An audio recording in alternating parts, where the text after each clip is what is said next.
Hi, I'm Ariam, and this clip should appear in 3 videos. So, there is this readathon called the Magical Readathon, or the Really a Readathon, that happens every April and September, which your character goes to a magical university called Orilium. And to get there, they have to take the Novice path. And to do that, you can. It's very optional, but you can do that, and I want to.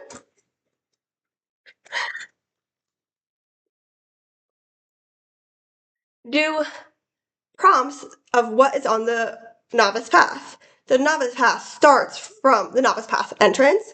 You go through the Astron Tree, the Mist of Solitude, the Ruin of the Sky, the Obsidian Falls, the Tower of Rumination, and Aurelium Academy. And I actually thought there were 6 prompts. There are 7 prompts. And I have 3 characters. So I was planning to do 2 for each character. And I'm still doing that because the Tower of Ruminations prompt is read a 5-star prediction, and that's just not really a thing I do.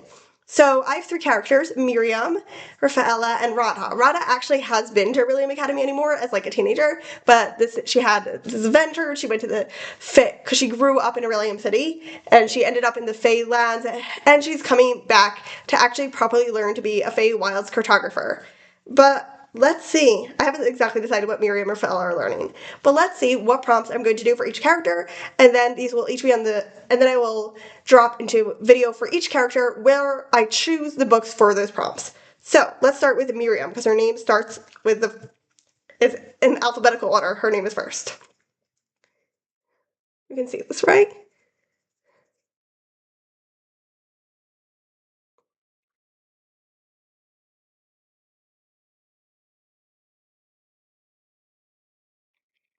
Ruin of the Sky.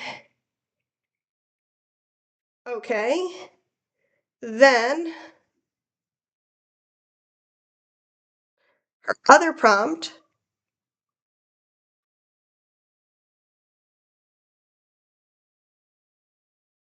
is no Mist of Solitude.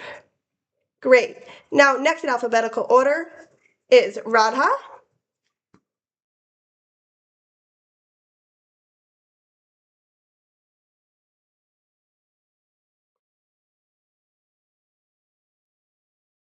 And we get Ash Thorn Tree.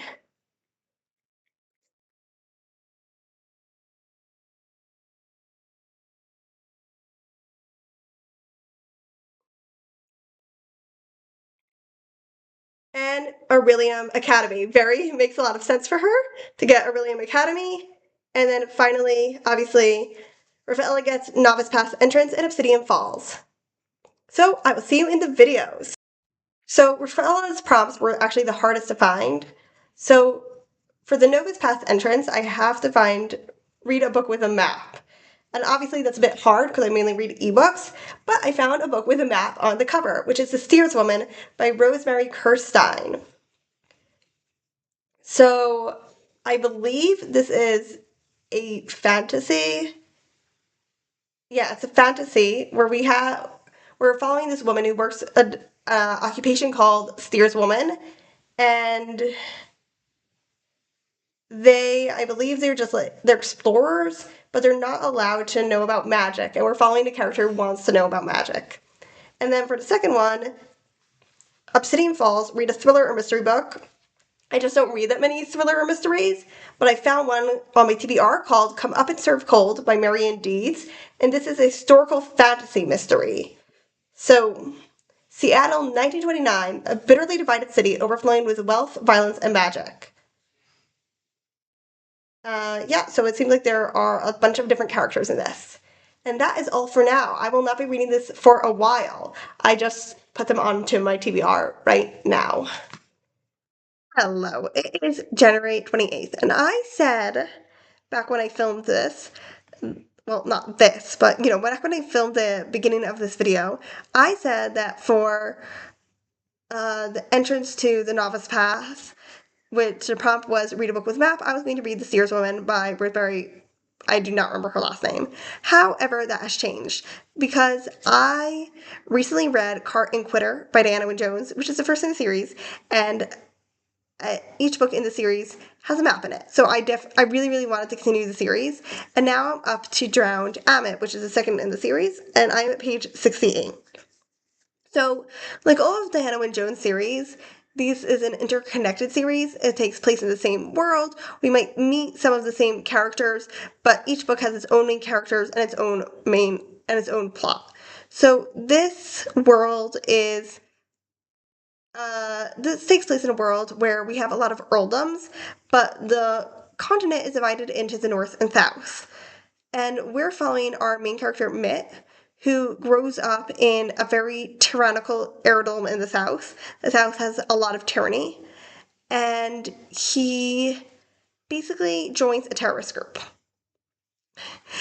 And that is, and he is, and it isn't a really terrorist group at first, but he is very young and does not have very good influences in his life. And he's actually the one who's basically turned the key and turned it into a terrorist group. So that's pretty much where I am right now. I am enjoying it, but there is like something about the writing that I've mentioned Diana Wynne Jones writing before for me, is that I almost feel like sometimes like, oh, I'm not reading it actively, I'm passively reading it. I'm just like being dragged along and passively reading it instead of like actively. And I don't really know how to explain it other than that. Um, maybe I'm trying. I'm not sure. Maybe I'm saying like I'm thinking about what's happening in the book when I put it down and not while I'm actively reading it. I don't know. It's a, it's something about her writing specifically, which I don't really love that aspect. But overall, I am enjoying this book. Hello, it is January 31st, and on January 28th, which was Thursday, I read quite a bit more of Drowned Abbott and got to page 155, and I am very much enjoying it. I mentioned the passive aspects before. I did feel that as I went on in this book, I did feel like I was more actively reading it and not just being dragged along passively, and also I'm just enjoying this book. I did mention that this kid was the one who turned this group into a terrorist group, and I now disagree with myself. This kid is very, very young. The moment he comes up with his decision until he plans it, he is extremely young. It takes a few years, so even at the oldest he could be, he comes up with his plan when he is 10. Um, and almost everywhere agrees that is just the very edge of that is like I think that's like the earliest countries have for criminal responsibility. That is very young. And so it gave me this perspective that yes, he came up with this plan. It was his idea to commit terrorist act, but it was not only aided and abetted by adults, it was encouraged by the adults, and they were the ones who encouraged the ideas that led to him wanting to commit this terrorist act in the first place. We are also following now another two child characters.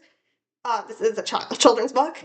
And we're following, and they are the children of the third son of this Earl. So we have Hildy and her little brother, who I forgot his name. We very rarely see his point of view, but I am really enjoying Hildy a lot. She is very angry and not really sure how to express it. What is interesting is that she has cousins, who all are living in this great big palace complex, and they are angry about a lot of the same things as her, but they were brought up differently.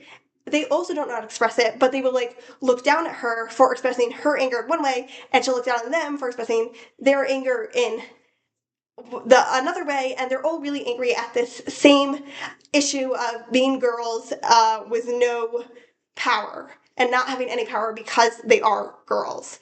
So I really am enjoying that perspective. I think this is a book that while it is interesting as a children's book, actually reading it as an adult, obviously I never read it as a child, but actually reading it as an adult, I am looking at so many of the things in here, obviously as you're hearing, and really interested in what's going on. So the plot has definitely taken off now. We are getting to the point where Hildy and her brother and Mitt, our main character, are going to meet. I'm not sure totally what's going to happen. I imagine there will be a rather explosive ending, both because I am now 44% of the way through the book and they have not quite met yet, and because Diana Wynne Jones always tends to do an explosive ending, but the plot is interesting me less in this book than the perspectives. Hey, it's February 2nd, and I just finished Drowned Amit. I still continue to enjoy it more than Cart and Quitter. Excuse me. Um, I don't know how much. I was thinking as I was reading it that I don't know how much I would consider it fantasy because first of all, we don't get any fantasy aspects until like 58% of the way in, and when we do, it's basically just there are gods and they're helping our characters, and then there are powerful names, and our characters can use them, and but then I was thinking that is fantasy because of the way the world is, right? It will be very hard to find a religion that is not a cult. God, someone's playing music really loudly. It's horrible. It would be very hard to find a religion that is not a cult that says, yes, ask God or the gods or a god to do this or use this name and this will definitely happen. I obviously there are things that are similar. For instance, in Judaism, there's the concept of skulot, but it's always with if God chooses to do so, right? Because our world is so unsure that we don't really know. So it is fantasy. It is an aspect of fantasy that happens in fantasy books where gods will definitely help. They'll definitely step in, and we know the perfect formula to make the gods step in. So that is fantasy. However, obviously, it's not very heavy handed fantasy when this is the only bits of fantasy in the book. Now, I should probably talk about more things in this book. Like, did I enjoy this book? And overall, yes, I did. As always, I thought the ending was a bit rushed and not totally understandable. And as I was reading it, I think I mentioned it in this vlog, or maybe it wasn't in this vlog, but that I read Howl's Moving Castle in translation into Hebrew, and there were parts I didn't understand. I loved it overall, but there were parts about the ending that I didn't understand. And I thought that maybe this was because the translator had censored some things. And that might still be it. However, reading the ending of this book made me kind of feel like maybe not, because Diana Wynne Jones very often just smushes the endings all together. And so it genuinely can be kind of hard to understand what happened. So, what I like about this book. I feel so old reading this book. Because on one hand, we have our main character Mitt. And our main character Mitt is thinking a lot about when, as I mentioned, he was a terrorist, right? And after his terrorist act, he manages to escape. Yay. Hmm.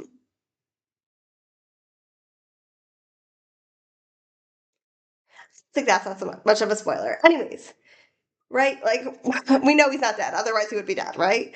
But at some point, he is thinking about that would be a spoiler to say exactly why he's thinking about this, but he's thinking about basically. He obviously has all these daydreams that everyone has, like you hate someone and you really, okay, maybe not everyone has, but I definitely have this kind of daydream where like, oh, I hate someone and I imagine in like down to the details how I would kill them, right? And especially as you're younger, I think that happens, right? And he's having all these daydreams about it, and then he starts thinking about like, why, what if he could really do this?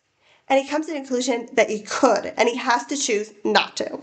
And listen, as an adult, I like that part.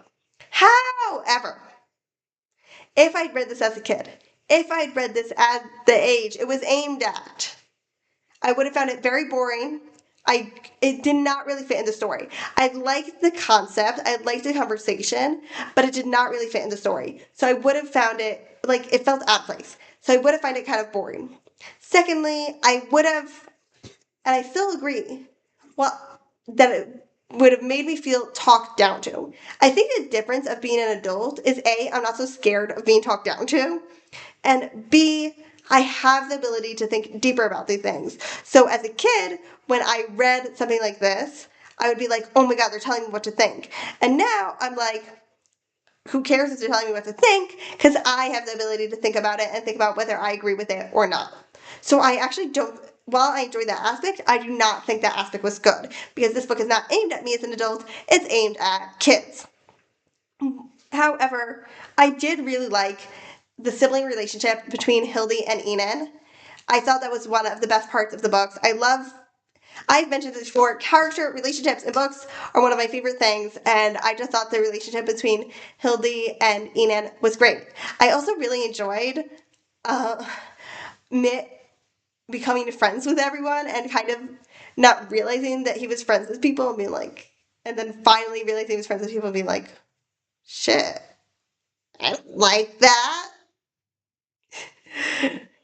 That was funny and it was fun and it very much was still in Mitt's character. And that was another thing I liked. I liked how Mitt from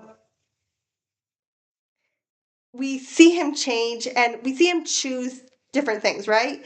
But he still stays the same character. While I did not like the part that was very boring and kind of talking down about how he was choosing, I did think that I liked the part where we see how Mitt can simultaneously be a terrorist and also be a person who in the end chooses not to be a terrorist.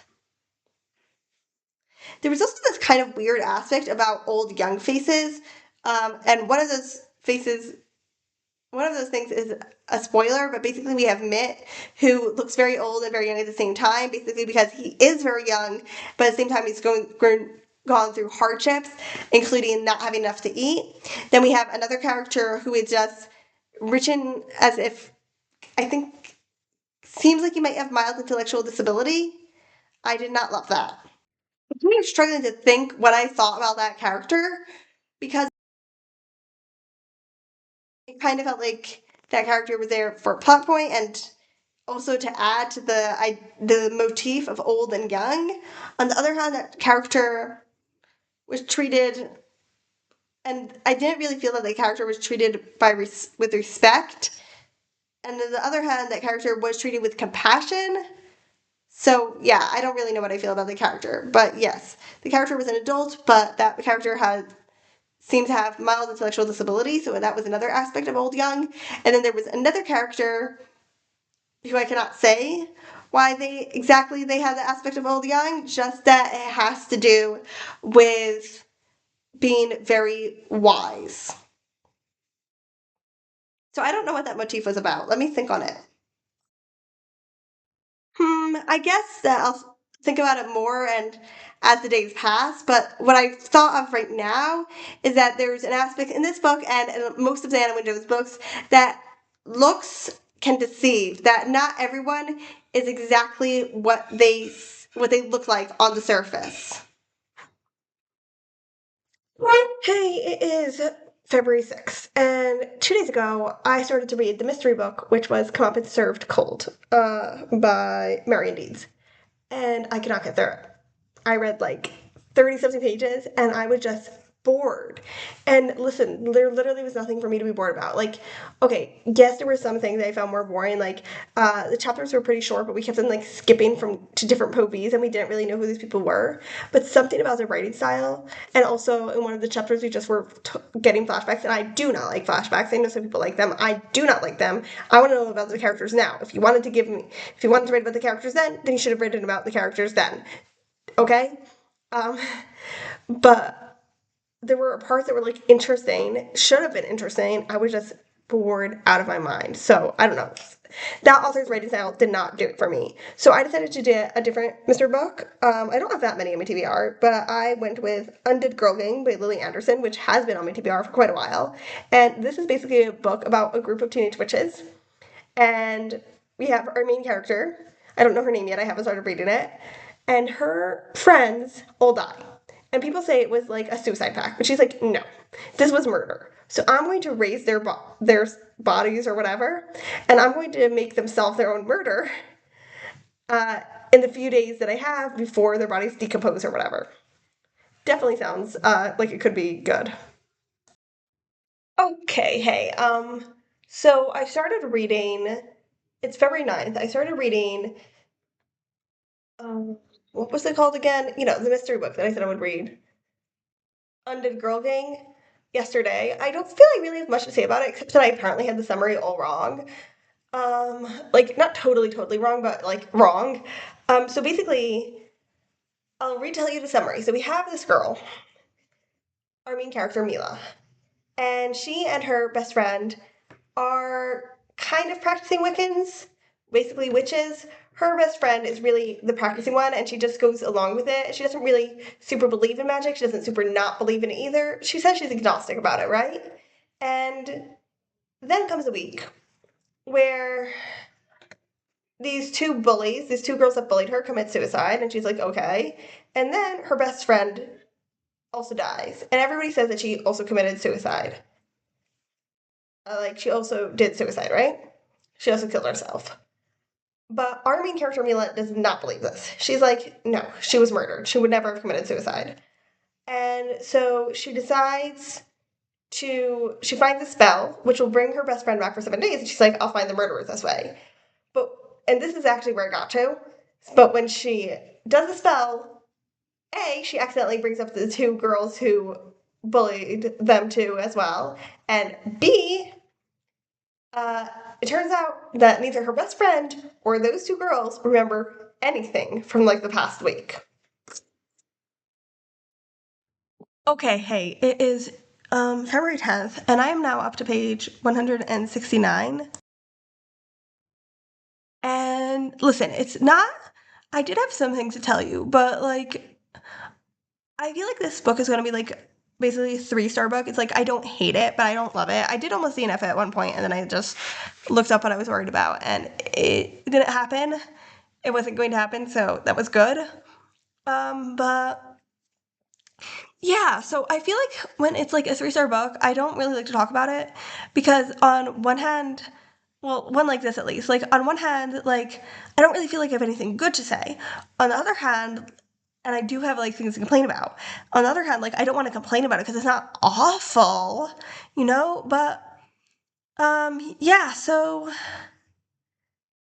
there we are. And it's not like I'm incredibly like annoyed by it, but you know, like this book is just like so eh. I feel like I guess why this book is so eh for me is I just feel like I haven't really gotten to know the characters. Like I am 169 pages in. It's like a 300-page book. I definitely feel like I should be able to know the characters by now. Our main character, you know, I do feel like I know our main character a little more, especially at the beginning. At the beginning, the very beginning, I was liking getting to know her. On one hand, she frustrated me a lot because she was pushing away people who wanted to help her. But on the other hand, I was like, we could see exactly why she was doing that, right? Um, and like I could understand totally why she was doing that and why she believed what she did about people, but like it was frustrating in a way that like it could turn out to be really good. But now that the plot's actually gotten going, like yeah, I'm 55% of the way through, right? I should be able to know these characters, but now that the plot's gotten going, it's we don't all these characters are just they feel just like one note. Like even our main character has kind of turned one note despite like an attempt not to. So, and as I mentioned before, I'm here for the characters really, you know? I I guess that's it. I'm not really interested to know where we're going in this book because I don't care. Like the characters I don't know the characters, so I don't care about what happens with them. And the funny thing is the characters don't really seem to care that much either, or they didn't. Now they started caring, but I still don't care about them. Okay, hello. Last time I updated you, I was wrong with the date. I think it said February 10th and it was February 12th. This does not matter now. It's February 14th. I'm on page 212. Um, and I feel like I still don't have anything much more to add. There is a romance, and there are two things about this romance that I'm not vibing with. One, if you've seen my vlogs, you know I don't like romance books.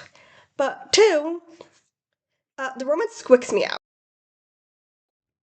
And like the thing is, it's acknowledged that it can like be squicky, and I think that parts of it are done well, but parts of it I'm like, is I'm not am I not liking this part because it's squicking me out, because it's a romance, or because it's written badly?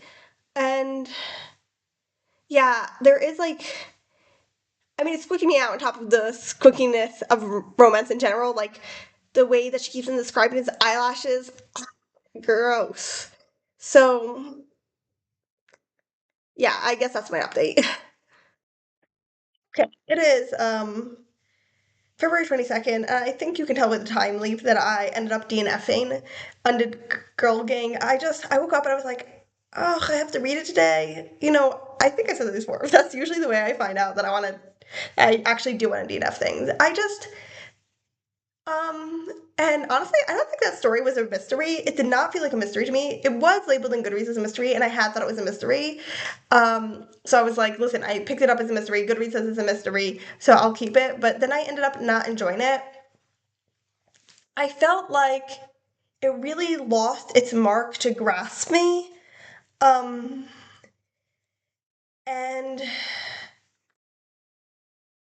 like there were a few different places where I felt like it could have grasped me, and every time it didn't go all in there. It just did not go all in, and it was kind of, and it also just wasn't kind of really the story I wanted to read. But also I didn't really felt. I think the main thing that didn't grasp me is that I wasn't interested in the characters, and I'm such a character reader. And the second like the characters didn't grasp me, like there was a moment there in the beginning that I saw, oh, okay, they're gonna get me, but they didn't, and I was just, the characters didn't interest me at all. I wasn't interested in reading it. So I started a new one. So I messed up this prompt a little bit. I thought it was only mystery. It can be a thriller or a mystery. So I'm reading one that is labeled as a thriller. It's called This Is Not This Just Show. It's by Anna somebody. It'll be written up on the screen with God's help. So this is the premise of this basically is the Truman Show. Okay, we're following a teenage girl named Jess. I believe she's like 16 or 17. And we know, this is not a spoiler, this is in the summary. She's basically in the Truman Show.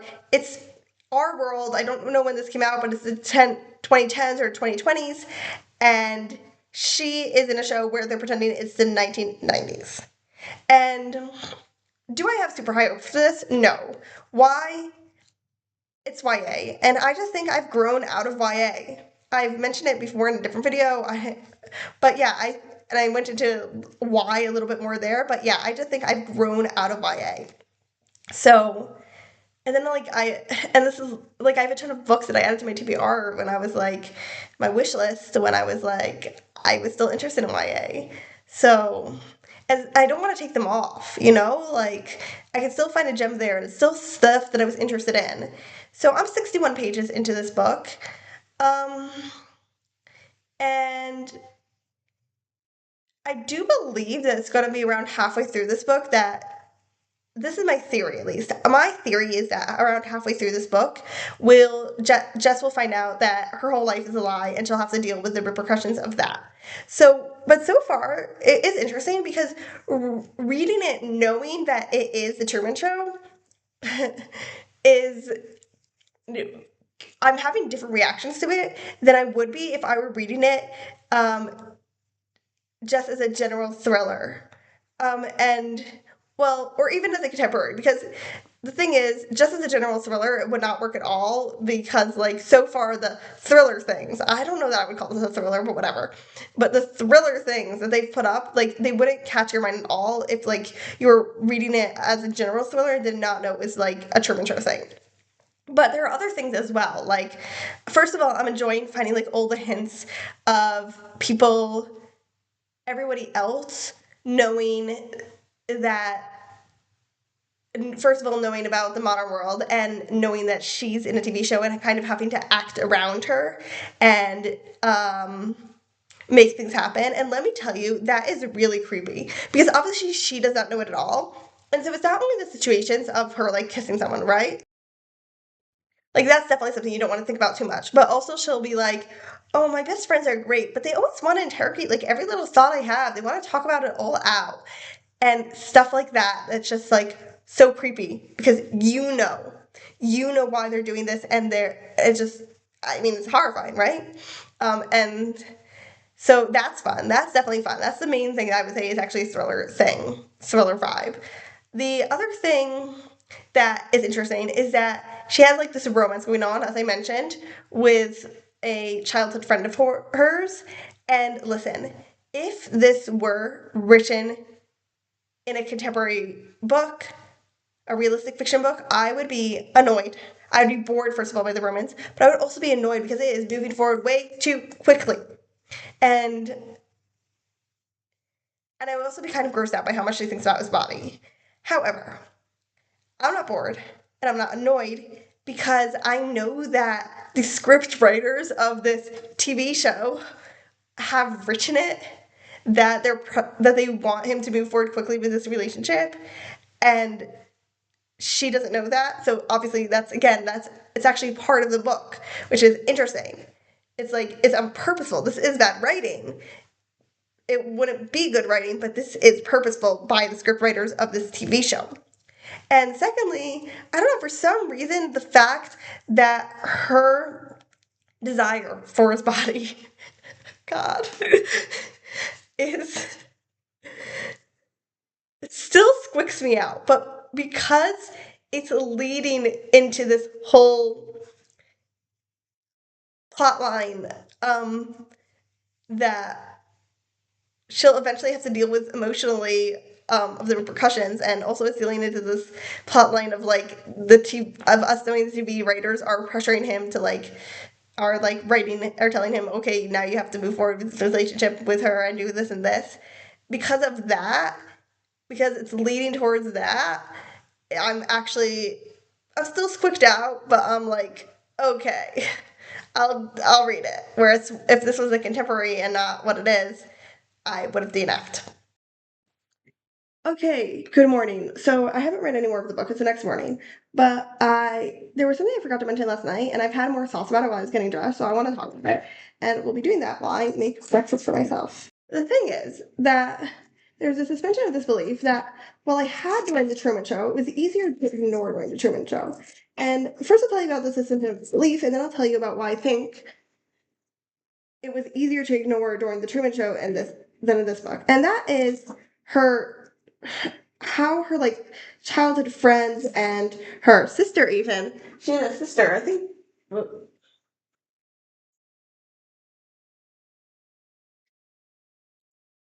Sorry, I think Truman was an only child, right? Which makes more sense. So that's already one reason that it's either really been a Truman Show, but how they can keep this a secret from. And the thing is, like, and especially the sister, because childhood friends, they could have had um, switched out her friends at an age when it gets when like they're old enough to keep it a secret and they could tell them. And I'll tell you why I think they would have to do that in a second. And that second is now.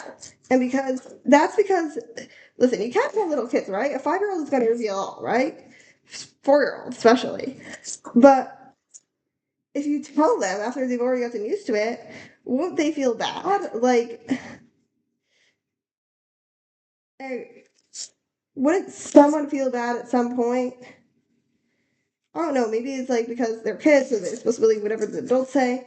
But yeah, I'm really struggling with that, especially with her sister. I think part of it is especially because she has a sister. Like I mentioned, Truman was an only child, but a sister is even more complicated. And the other thing I'm struggling with, related to this, um, is how like they know so much about the modern world. Like, when are they getting a chance to go out? Again, especially your sister, because she's like supposed to be with her sister all the time, especially since her sister supposedly had this illness. I'm sure it's fake for drama for the viewers. Um, but, but I looked it up and it's not a real illness, so. Um, and so yeah, so like where's and the thing is, why I was gonna say, why I think he didn't have such a problem with the Truman Show. First of all, yes, he doesn't have a sister, and that's easier to, or a brother. He's siblingless. He's an only child, so it's easier to pull off. However, also I think it's the difference between a movie and a book. I personally, maybe it's just me, but during a book I have time to think more. It's also because it's supposed to like longer in general, like a movie you're supposed to watch all at once, consume it all at once. And a book you have pauses. Even if it's, unless it's a super short book, you generally have pauses, right? So there's more time to think. There's also like while you're reading, like a movie just throwing everything at you, you don't have time to think while you're watching the movie. At least I feel like I don't. But during a book, you have time to think while reading the book. I'm not so good at processing stuff. Like that just might be a me thing because I'm not that great at processing stuff. Like you can talk to me and I'll be like and then I'll be alone and I'll have time to actually think about it and process it. And I'll come back to you with an actual answer. But yeah, anyways, that's my suspension of disbelief issue, and those are my two theories for why it's a problem for me during this book, and it wasn't that much of a problem during a Truman Show. I definitely thought of it, but it wasn't like super big problem for me. Okay, so it's later the same day, and I am now at 260 pages in, so I'm nearly at the end. I have like less than 40 pages left. And this is a sci-fi. So this takes place in 2037, which is only 11 years from now, which is crazy. Um, and I do think it was written in 2010s. Actually, let me check when it was written. Okay, it came out in 2021, which basically does mean it was written in the like late 2010s. And it's interesting. Okay, first of all, this is a dystopia. It isn't just sci-fi. The real world that she comes out from her fake TV set, is a dystopia. And before I'm going to talk about the dystopia, I'm going to go back and talk about something else. And that is the amount of suspension of disbelief you need to have while reading this book. Because trust me, you need a lot. This book requires very high levels of suspension of disbelief. And it's kind of one of those books where you just kind of have to shut off your brain and have fun. Because honestly, if I was like reading this and really, really thinking about everything in here, um, I would not be having fun. And it's not only what I mentioned this morning about the Truman Show movie versus book kind of thing where you think more about it and also that she has a sister, but also just like a ton of things in here that's like, oh, it's not like this book is not the best written. I'm going to put it to you. This book is not the best written. And remember what I said about the romance? Um, I thought it was really clever. Oh, she's writing it too fast because that's what the producers want. So uh, it turns out that I may have been wrong about that. She just is an insta love kind of writer. Um, but luckily, the insta love that is not that is has only been like a few paragraphs, so I've been able to ignore it, and there's definitely much less focusing on this person's body. So yay. Um, and why did I say that before getting to the dystopia? Because again, you kind of have to shut off your brain and be like, okay, because there are things in the dystopia that I can see. Like obviously, dystopias are always coming from the worries of the current time. And also because it's a sci-fi, right? The ideas of the current time. So I can definitely see some of the stuff. But on the other hand, this came out in 2021. Now it's 2026. It's been 5 years. So it would have been 16 years in the future when she was writing, it would have been 17, 18 years. So I can give it a little more grace for that. But like there are a lot of things in there that like I can't like okay, I can give it a little more grace for that, but just even though like sitting here in 2026 and looking at some of the things she put in 2037, I'm like, ooh, like that could happen, but I just don't think it would happen on that massive level in that time frame, right? Um, but again, the show, the way it works is extremely dystopian, the show inside the book. And not in a way that actually makes sense. Uh, of at least not of putting in 2037. I'd argue not at any time, but especially not putting it in so near in the future. Uh, and at the same time, I can see like the worries it's talking about. But like the problem is, I kind of have to. But that's what I'm saying. I have to shut off my brain. But at the same time, I can see like the worries that she's talking about with this show. And that is very much the lack of empathy that we have for celebrities. That in general we have through a computer screen for celebrities. The way we often see these people who produce stuff for us, whether and like nowadays I feel like it's even more so. Like everyone talks about, and it's true, how if you want to create something, you're going to have to be in social media. Like if you want to sell your books, you have to be in social media. You want to do something, you have to be in social media, which is, in my opinion, um that was kind of like throwing up if you didn't get it. But then at the same time, because we're not seeing these people face to face and they're doing something for us. Like, I feel like we already have less empathy when we don't see people face to face, and we have less empathy when somebody's like giving us something and we're not giving anything back in return. How sure am I about that opinion? Yeah, I'm pretty sure about that opinion. Let's say I'm like 85% sure about that opinion right now. May change in the future, Maybe become more sure, less sure, may totally disagree with myself. But for right now, let's say I'm like 85%. Like, okay, I feel like that we have less empathy when somebody's giving us something and we're not giving anything back, basically. Which is obviously a lot of times you do pay for stuff, but you feel it less when it's like, because today, like when you're paying for stuff through the internet and stuff, it feels, or even like in a store, like you go to buy a book, you go to the shopkeeper. The shopkeeper. You can tell I read a lot of old books. You go to the cashier, and you pay them. You're not paying the author. And so I feel like there's less empathy because of that, right? And so you have these two things, and I feel like I've definitely seen people with so little empathy. Like, one of the things that annoys me, I watch BookTube, obviously. I'm making a BookTube video. I am watching BookTube. And, like, I was recently watching this video where people were writing, there were a ton of comments was, oh, I don't like this format, it's so tedious, blah, blah, blah. And I felt that was so, so rude. And it's like, and it's because people feel, and this is what I'm saying, people feel, and that's the other thing, I guess, people feel like they know this person. And that's another thing that this book is really trying to say. It's really trying to say people feel like they know the person on TV, but they don't. And that's exactly what it is. People feel like they know the person and they have less empathy, so they can act like very rude and act very callous. So, yeah, so that I guess is what this book is trying to talk about. But it is also a very silly book where you have to kind of shut off your brain. Good morning. We're making breakfast again, and it is the 25th of February. And yesterday, I finished, as expected, I finished this Not the Justice show. I guess I don't really have anything more to say about it. It was a fun time, but a silly time. Definitely had to more like turn off your brain to enjoy it. But I had fun all the same. It does have a sequel, but I'm not planning to read it. Partially because I'm not really looking for books that are like turn off your brain books, and partially because even more on top of that, I read the summer. I was like, maybe I should read the sequel. Maybe I'll check it out. Like, it was silly, but I did have a fun time. But then I read the summary and sounded like you it sounded totally silly. I was like, okay, that's not it for me. So I'm not planning to read the sequel, but I did have a fun time reading the book.